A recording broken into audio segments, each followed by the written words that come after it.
week 11 of the fantasy football season. Here's the top 15 tight ends I'm ranking this week. Number 1, Trey McBride of the Arizona Cardinals. So Trey McBride, he's been the best tight end in fantasy football over the last month of the season since Jacoby Brissett's been in the starting lineup. In this offense, it's a more traditional offense. Brissett, he's a quick decision maker where Kyler Murray would hold on to the football too long.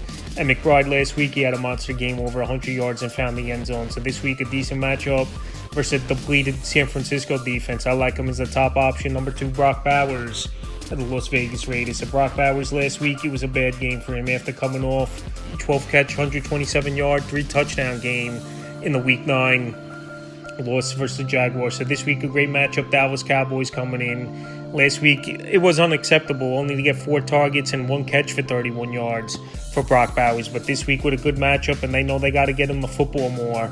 And also the Cowboys, one of the worst linebacking crews in the league, even though they just traded for Logan Wilson from the Cincinnati Bengals. I think Bowers could go out there, have a bounce-back performance. Number 3, George Kittle of the San Francisco 49ers. So like I said, a pretty decent matchup at the Arizona Cardinals. Their defense, a middle-of-the-pack and young defense this season. And Kittle last week found the end zone, and he's operating as that 1A, 1B option between him and Jawan Jennings in this offense. So still with a plethora of injuries, Ricky Pearson, who knows when he's coming back.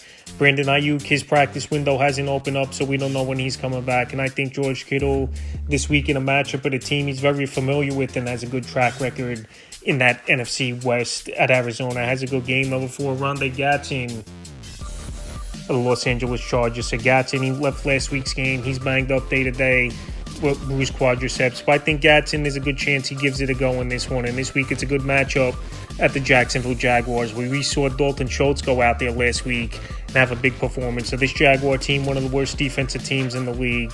This Los Angeles Charger offense, I think, could go into Jacksonville and have their way.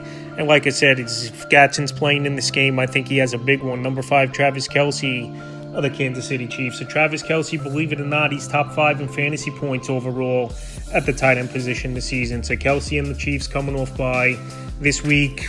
Tougher matchup at the Denver Broncos, obviously one of the best defenses in the league. But now Kelce, he's getting a lot of soft coverage and zone coverage on him is Travis Kelce, where obviously with Rashee Rice back in the lineup and Xavier Worthy now can roam the field more as a deep ball threat. That's going to leave the middle open. So this week, Travis Kelce, even in a tougher matchup at the Denver Broncos, I think could go out there, have a good ball game. Number 6, Sam LaPorta of the Detroit Lions. So Sam LaPorta, we know he's a talented tight end. We know a couple years ago, his rookie year, he went out there and broke all types of rookie records at the position until then last season Brock Bowers came into the league and shattered all those. But anyway, this ain't a great matchup at the Philadelphia Eagles, one of the best defenses in the league. But Sam LaPorta in this offense, not a lot of attention rolls his way when you got St. Brown and Jameson Williams, 2 wide receivers that can make plays all over the field. So this week, I think he could be a key for Detroit to start feeding LaPorta early and often in this one versus Philly's linebackers. And also as well, that would just open up the outside for this offense. So last week, they didn't need LaPorta to have a good game. It was the Jahmyr Gibbs show, and Jameson Williams put up numbers. But this week at Philadelphia, I think he's going to get more targets in this one. 7, Cade Otton of the Tampa Bay Buccaneers. So obviously Mike Evans, he's out majority of the season or the whole regular season. And also Chris Godwin, no timetable for his return. So right now Baker Mayfield, he's pretty much operating with 3 guys in this offense. Emeka Egbuka, Tez Johnson, and Cade Otton, and all of them are going out there and showing they have good fantasy value. So last week it was a big game for Cade Otton, 17 fantasy points in PPR leagues. And this week a pretty good matchup at the Buffalo Bills, where their defense for the majority of the season has had problems covering wide receivers and tight ends. So I think Otton could go out there this week, have a good ball game. Number 8, Dallas Goedert of the Philadelphia Eagles. So this week, pretty good matchup versus the Detroit Lions, a defense that's been banged up a majority of the season as well. And Dallas Goedert, arguably still the number 1 target in this offense in the passing game this season for Philadelphia. A.J. Brown, more games than not, he hasn't done much. Devonta Smith finally has come on over the last 3 weeks. But Goddard's been the most consistent guy, and he's going to get you anywhere from 8-15 fantasy points weekly, with 8 being the floor, which still is a decent number. Number 9, Jake Ferguson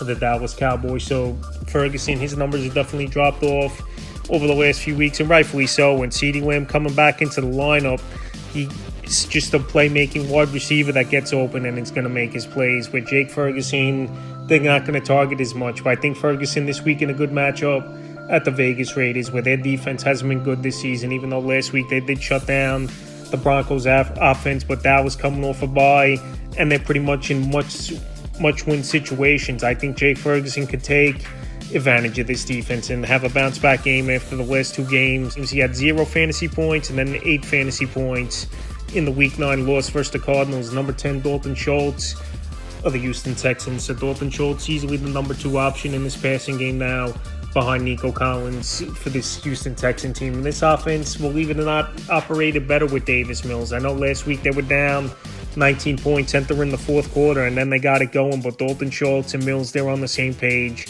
A young quarterback and backup quarterbacks usually rely on the tight end position as a security blanket. And also with a good matchup at Tennessee, we'll see if it's Mills or Stroud. I still think Dalton Schultz will go out there and be a top 10 option at the position. Number 11, Harold Fannin Jr. of the Cleveland Browns. So Harold Fannin, it's been a good rookie season. I thought David Njoku, there was a good opportunity. He might get traded at the NFL trade deadline, but obviously that didn't come to fruition. So Harold Fannin, good route runner. He's getting a lot of targets. And Dylan Gabriel, for the most part, he's just not a guy that's going to attack down the field. I know last week he did a little bit, and Jerry Jeudy finally had a breakout game, but more weeks than not, it's going to be the tight ends and Harold Fannin and David Njoku making plays. So this week in a matchup where they're most likely going to be chasing points early and often, I'd like Fannin to bounce back this week and have a better game. Number 12, Kyle Pitts of the Atlanta Falcons. So Kyle Pitts, his numbers have been dropping off over the last couple weeks. He got off to a nice start early in the season, but this has been the thing with Kyle Pitts. He was a great player in college, obviously. He was one of the top picks of his NFL draft as well as Kyle Pitts. And I know he's been through a lot of quarterbacks, a lot of coordinators and head coaches, but he just never has put a full consistent season together. So the last couple weeks, like I said, the numbers have dropped off. Obviously, Bijan Robinson, Drake London, the top 2 options in this offense, where pretty much Kyle Pitts and Darnell Mooney the last couple weeks really haven't been involved. But this week in a good matchup versus the Panthers, we'll see if Pitts could turn things around in a matchup where it's very beatable. 13, Mark Andrews of the Baltimore Ravens. At this point of his career, it looks like Mark Andrews a touchdown-dependent tight end, and there's nothing wrong with that. He's still going out there and making the plays and finding the end zone. Now with 3 touchdowns in the last 2 games, and we saw this last season as well. The first month and a half of the season, he didn't do anything, Andrews, and he still finished the year with 11 touchdowns, and he's still the number 2 option in this passing game behind Zay Flowers. So like I said, Mark Andrews, not a high ceiling, but he still could give you a good floor. And this week in a matchup at Cleveland, I think he could find some openings in the middle of the field. 14, Colston Loveland of the Chicago Bears. So Cole Kmet still got a lot of snaps. Loveland still finished with 9.60 fantasy points, which is a decent outing. So this week in a matchup, fast track in Minnesota, we'll see if Colston Loveland could continue the momentum, even though I know going back to week 9, he had the monster game at Cincinnati, over 100 yards and 2 touchdowns. So this week in Minnesota, like I said, their defense isn't all that great. Mark Andrews found the end zone versus them last week, and we just have to see a little bit more route participation and targets to go Loveland's way for him to move up even more. And the 15th and final tight end I'm ranking is David Njoku of the Cleveland Browns. And Njoku is taking a little bit of a backseat in this offense. He is a free agent after the season, but he's still a tight end that could go out there and make plays. And last week, a touchdown at the New York Jets did save his day, or he didn't do anything really in that ball game. So this week in a matchup versus Baltimore, where Dylan Gabriel likes targeting the tight ends in this offense, I think that Njoku could go out there and once again 8-12 fantasy point range in PPR leagues is a possibility for him versus Baltimore. So that's the top 15 tight ends I'm ranking for week 11 of the fantasy football season.